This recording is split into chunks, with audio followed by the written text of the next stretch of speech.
Olá, povo de Deus, um excelente dia para vocês. Que a paz de nosso Senhor Jesus Cristo seja sobre cada um de vocês, sobre a casa de vocês, sobre o dia de vocês. Que hoje seja um dia repleto de coisas boas da parte do Senhor, ok?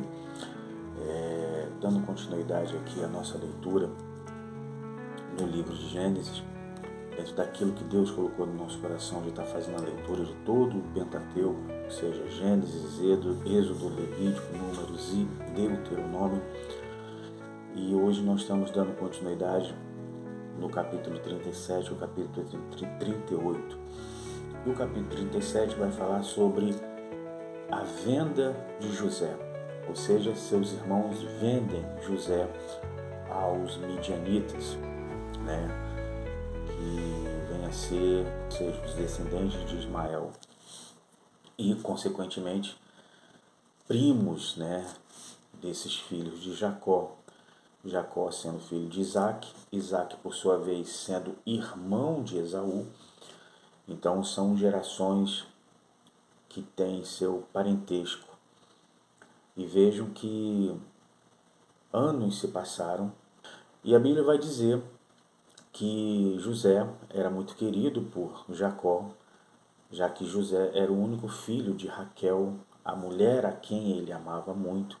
Nós vimos no capítulo anterior que ele trabalhou por ela, filha de Labão, e Jacó amava muito Raquel, e Raquel morre no parto de Benjamim. Então, os descendentes de Ismael, os ismaelitas, estão passando ali no local onde os filhos de Jacó estão apacentando as ovelhas de Jacó, e José chega. E, ao que dá a entender, José é um garoto de 17 anos, sonhador, inocente, puro.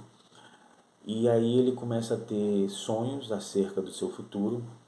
E ele, como todo garoto empolgado, como todo garoto que quer contar os seus sonhos para os seus irmãos, porque dá a entender de que ele gostava dos seus irmãos, mas a Bíblia vai dizer que os seus irmãos tinham inveja de José. Por quê? Porque Jacó amava mais José do que os outros irmãos. Então, eles fazem uma trama, para matar José. Literalmente, a Bíblia é muito clara. Eles querem matar José porque eles o invejavam. E aí Rubens, ele intervém no plano e diz: não precisamos matá-lo, vamos colocá-lo numa cova. E a Bíblia vai dizer que Rubens, na verdade, na intenção, na tentativa de livrar José da morte, Rubens tem um plano: colocava ele na cova e depois de um tempo tirava ele e levava para seu pai. Só que aí Rubens se ausenta do local e os irmãos que ficam, a Bíblia não diz exatamente quem, mas Judá está entre eles. E eles têm um outro plano. Eles avistam a caravana dos ismaelitas chegando e nesse momento eles fazem um outro plano. Ou seja, ao invés de matá-lo, ao deixá-lo na cova, vamos vendê-lo. E assim foi feito. Venderam José por 20 moedas de prata. E quando Rubens chegou ao acampamento novamente, percebeu que José não estava mais na cova. E aí começa uma outra trama. E aqui eu já quero trazer à tona algo que o Espírito Santo já coloca em nosso coração.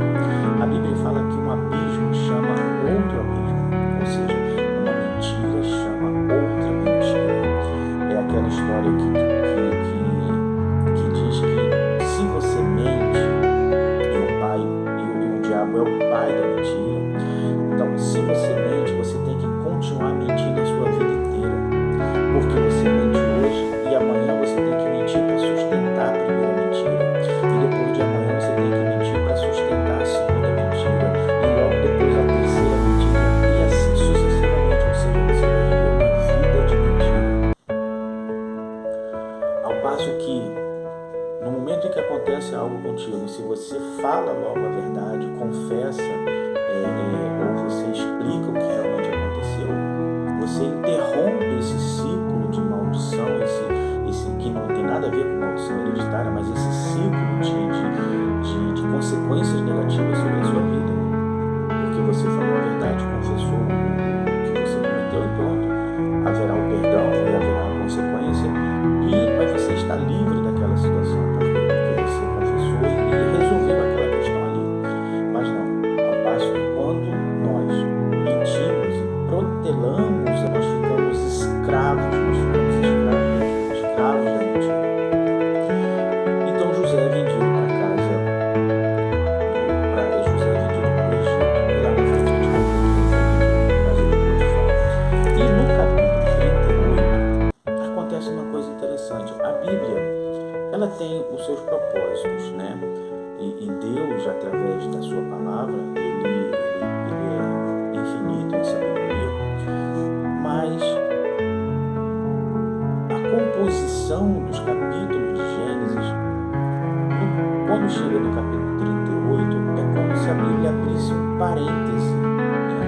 Ela vai interromper a história de José e vai falar sobre a história de Judá e de Tamar.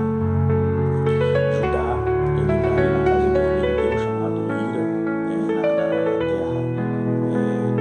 próxima dali, e ele conhece a filha de um homem chamado Sua, e ele casa com ela. Tem 3 filhos. A Bíblia vai dizer que o primeiro filho morre, e aí o segundo filho tem que suscitar a descendência desse irmão que morreu, e o segundo filho também morre, e o terceiro filho, que era mais novo, né, que teria que dar continuidade a essa questão da descendência, porque já que os 2 primeiros não tiveram filhos, então o terceiro era muito novo e não tinha dado tempo ainda dele casar com essa mulher chamada de Dinah. Veja que acontece uma coisa muito estranha. Essa mulher, o tempo vai passando e Judá manda ela de volta para a casa do pai dela, de Sua. E aí ela percebe que Judá não quer dar a ela o filho dele, o filho masculino. E ela tem um plano, porque ela fica sabendo que Judá está pelas redondezas, e ela tem um plano. Ela se finge de prostituta e fica justamente no caminho por onde ela sabia que Judá passaria. E Judá está de luto porque a sua mulher morreu, e ele vai se consolar nos braços dessa prostituta, né? Porque ele acha que ela é uma prostituta. E aí ela tem um filho, ela engravida. 3 meses se passaram, chega a notícia na casa de Judá dizendo que a sua nora havia adulterado e estava grávida desse adultério. E aí o próprio Judá diz que ela tem que ser morta, ela tem que ser queimada. Só que quando ele deitou com ela, ele deixou alguns pertences com ela para identificar, né, que seria ele quando ele trouxesse o pagamento dela. E aí nesse momento ela diz: olha, o homem que me engravidou é o dono desses pertences. E aí nesses pertences tinha um cajado, um lenço, selos.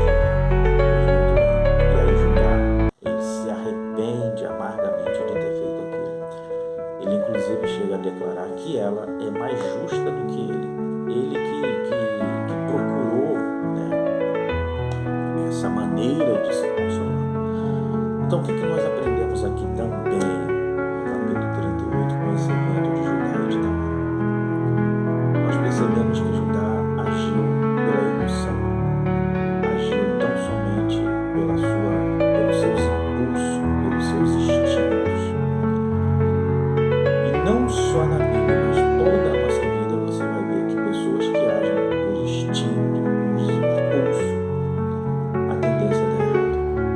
A tendência é a coisa não funcionar. A tendência é sempre você ter as consequências negativas sobre os seus atos. Por quê? Porque você não usou, você não agiu com tranquilidade e principalmente você não agiu consultando a Deus. Então a tendência de dar errado é muito grande. A probabilidade de dar errado é muito grande. Você age por impulso, você age por instinto e com certeza você vai se dar mal. Essa é a verdade. Você vai colher frutos extremamente amargos por conta das suas atitudes, baseadas nas suas emoções e baseadas nos seus instintos. que isso sirva de exemplo para nós, que isso sirva de norte para cada um de nós, que não possamos, que a gente não venha agir por impulso, muito menos invejar aquilo que não é nosso, ok? Deus te abençoe no dia de hoje, fica conosco, nos acompanhe nessa leitura, nós estamos fazendo breves comentários a respeito dos capítulos que estamos lendo. Aproveita aí, de repente, para você dar um like nesse vídeo, se isso tem edificado a sua vida de alguma forma. Segue a gente, tá? Todos os dias a gente vai estar fazendo um vídeo assim. E que Deus possa te abençoar, que Deus possa frutificar a sua vida para a glória de Deus, em nome de Jesus. Amém? Beijo no coração.